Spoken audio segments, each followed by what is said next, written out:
Nagsasayaw ka ng burlesque. May mahal bang ganun? Bitiwan mo nga ako. Aray ko! Huwag mo akong magtabig-tabig, ha? Nasasaktan ako, pwede ba? Ay, ano ba? Iba ako, Zelda. Iba ako sa ibang lalaki. Aray ko, ha? Halika na, umuwi na tayo. Talaga bang ayaw mo na sa akin? Hindi sa ayaw ko sa inyo, mamang. Kaya lang, hindi para sa akin ang pagsasayaw. Gusto ko mag-aral.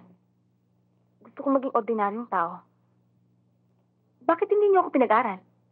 Bakit kinakaladkad niyo ako sa ganitong trabaho? Bakit hindi niyo ako bigyan ng buhay na disente?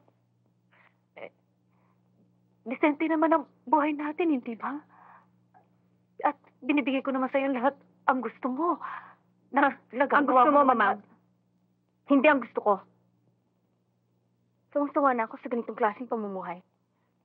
Sa umaga, ensayo. Sa maghapon, sayaw. Dahil sa pera? Hindi. Dahil sa gusto nyo, ako ang magpatuloy ng lahat ng mga pangarap nyo na kayo ang tanghalin na reyna ng mga mananayaw na nasira, magbuhat ng napili kayo.